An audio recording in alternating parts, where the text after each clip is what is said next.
Hello and welcome to our channel, and we are quite new to this, and I'm Sean and I'm Kathy, and we're known as Moors on Tour. We've put a couple of videos up and with a view of putting more on in the future. So we would like to share with you some of our experiences from our first major trip that we took up to Scotland, completing the NC500. Looking at some of the good points, a few of the bad, and again some of the ugly. So hopefully you enjoy our trip. We started out from Plymouth, down in the southwest of England, and we started off leaving quite late in the day, heading up towards the Wirral, where we've got some family staying. So we stayed there as our first overnight trip, our overnight stop, and then during the night our son joined us there with his partner, 2-year-old and a dog. So we were travelling convoy, so we were going to set off the next morning. So for the first couple of nights in Scotland, we stopped at Loch Ness Shores before moving on to Inverness. We stayed there a couple of nights at Bunshrew. Then from there we travelled up the east coast to John O'Groats, staying for another couple of nights there. We decided to do the east coast first because through the research we did, we sort of realised that the west coast was the best, so we wanted to save the best for last. However, it was all brilliant, as you'll see. Then we moved along from St John O'Groats. We moved stopping off in Dunnock's Bay for a quick overstop, just not staying there, just going to have a look at the beach and what was there, en route through to Durness. In Durness we stayed at Sango Sands, which is an absolutely fantastic campsite. Yeah. We had the most amazing views of the beach and the sea. It was really spectacular. Water a bit cold, I can add. But no, it was absolutely, and we had a prime pitch right on the front on the beach. We couldn't have asked for more, really, so it was absolutely fantastic. Yeah. When we left Sango Sands, we didn't really want to leave, but we had to carry on with our journey. We went to a place in Ullapool, Broomfield campsite, which we only stayed for one night, but equally that was a lovely site. Well, we couldn't pre-book that one because we pre-booked all our sites ahead for security reasons, with travelling with a baby and a dog. So but Broomfield, we actually managed to get on a site near the water, another fantastic site, and we were walking into Ullapool to be able to look along the front and the harbour. Lovely town. I'd rather have stayed there a bit longer, to be fair. It was really, we'd definitely go back there again. Got a massive Tesco's as well, so again, good for stocking up, really good for stopping and up, fuel stop as well.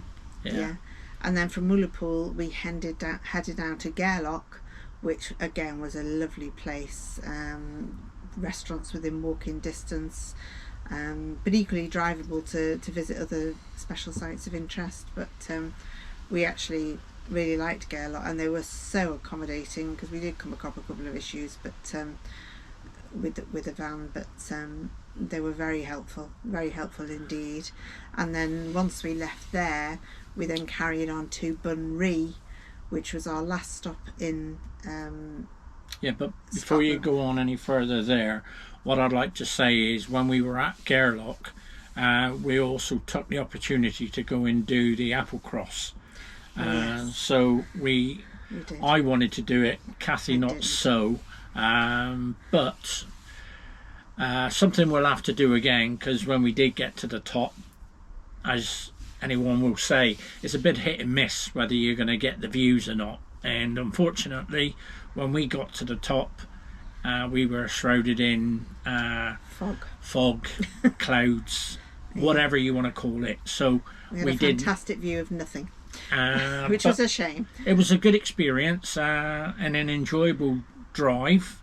as we'll sort of go on about later. That's a matter of opinion. I was on the edge of my seat all the time, so but that's a matter of opinion. But again, breathtaking scenery, but yeah, quite hairy in parts, and some not so friendly drivers as well, not wanting to pass courteously.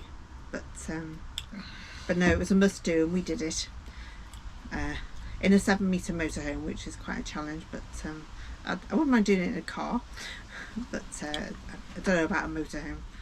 But yeah, and then from after that we went down to Bunree, which was our last stop in Scotland. But the route from Gairloch to Bunree actually took us back into Inverness, which actually meant we completed the full NC500, because the ruling is you start and end in Inverness, which we managed to do. So I was very happy about that, because I thought we weren't going to be able to do that. But and then Bunree was our last stop in Scotland before we headed back down to the lakes to Kendal.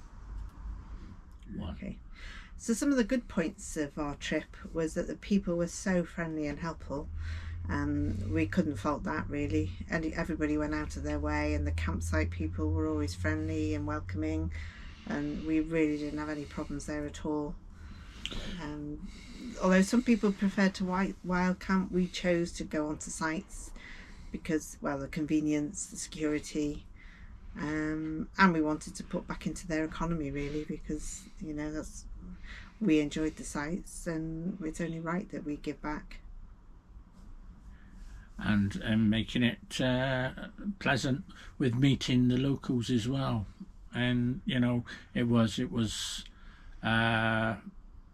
really enjoyable, because again, being made to feel welcome and being sort of part of that environment was really good. So we will also share some things we think is bad practice as well as ugly, which we experienced while on our trip. However, overall it was a fantastic experience with phenomenal views and fantastic places, but we took into consideration of respect and the appreciation of the locals, which goes a long way. As we said before, we travelled in convoy with our son. He had his own camper van, and we made it work between us. Sometimes it was challenging, particularly when travelling on the narrow roads, because some of them in Scotland there's very one track roads with lots of passing places, so you have to be aware that if one of you goes through, there might not be room for two of you to go through. So we took radio system with us, walkie-talkies basically, radios, yeah, so we could stay in contact. Yeah, and if I ended up having to pull in because I could see oncoming traffic, I could then speak to my son and say, you pull into the next lay-by after me, because I'm pulling in this one, because sometimes there wouldn't have been room for two vehicles. So it's again just being mindful of space and oncoming traffic. Yeah, and the locals appreciate if you pull in to let them past as well. Equally, they let you know if they're not so happy if you don't. And again, it goes without saying, I mean, it's everywhere you drive, I suppose, but you have to be sort of aware or conscious of some impatient drivers, bearing in mind you've got to sort of appreciate that they work up there, so they might be late for work or have to get to somewhere in a hurry, so they won't be hanging around. So I tended to pull in if and when I could, especially if I could see vehicles behind me. I didn't wait for them to overtake me. If I could see a spot further up the road, I would pull in and allow the traffic to go past me, because at the end of the day we're on holiday, and they're going about their everyday lives. So again, it's a case of just giving respect, being thoughtful and mindful of the locals, and life doesn't stand still for them, just because we're visitors. So just keep that in mind. Yeah, it was very relaxing, stress-free, and fun, especially, you know, the planning of it. And it does help a long way if you do plan before you go, even if you go off script sometimes. You know, if you've got the actual main part of the trip planned, it takes a lot of stress off. Yeah, we definitely planned ahead, to the point where we physically booked our sites ahead of time. I booked them months in advance, and that's advisable because we went in the end of April through to the beginning of May, which was a preferable time for us because it was quieter, and also it's before the mozzie season, so we were very fortunate that we didn't have the attacks of the mozzies, because that wouldn't have been very pleasant with the little one either. So, but no, we did our trip over a 16-day period. I think it was the last week of April and the first week of May, and you know, it was a really good time to go. And we were so fortunate with the weather. We actually had beautiful weather, apart from a couple of stormy, windy days, particularly John O'Groats, which is renowned for it anyhow. Yeah. And we were so lucky, which made it even more of a pleasurable experience, to be fair. Yeah. Another good thing about the trip was we didn't have any problems or issues with fuel stops or replenishing food or anything like that, because all the way around you know, there was places to get fuel and food. You hear another good thing about our trip was we didn't have any problems with the fuel stops. There was plenty of availability up there. There were supermarkets you get plenty of supplies on. Sorry. 3, 2, 1. Have a drink. Go. No, not till you've done.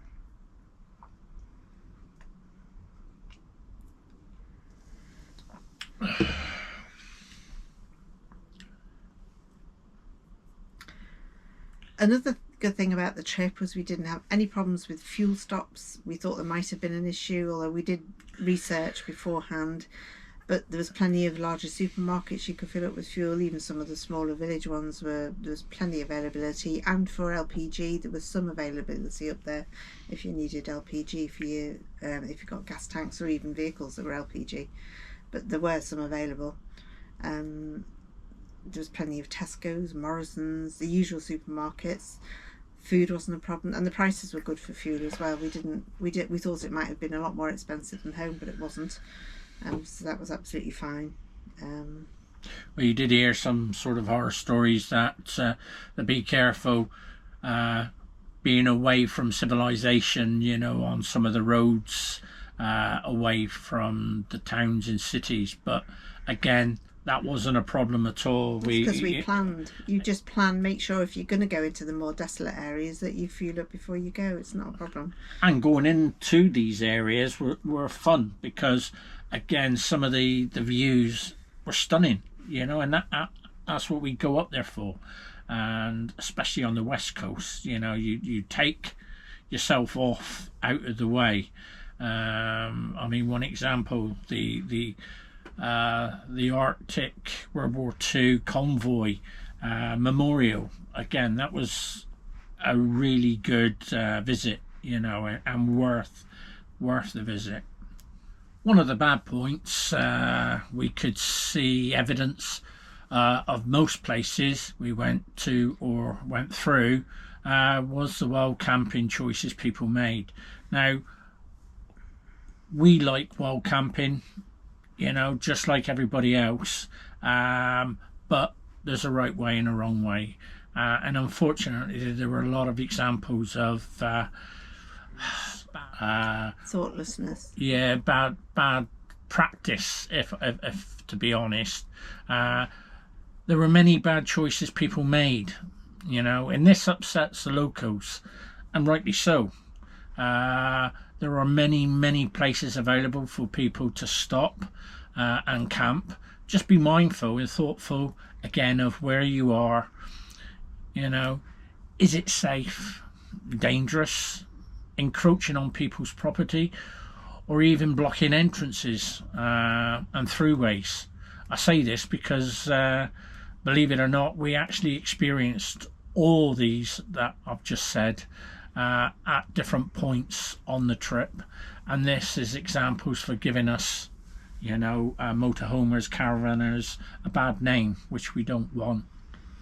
No, we don't want them to stop people going to the NC500. We want it to be there for many more people to experience over the years, as we want to do again, and I'm sure there's thousands of people out there that still want to do it.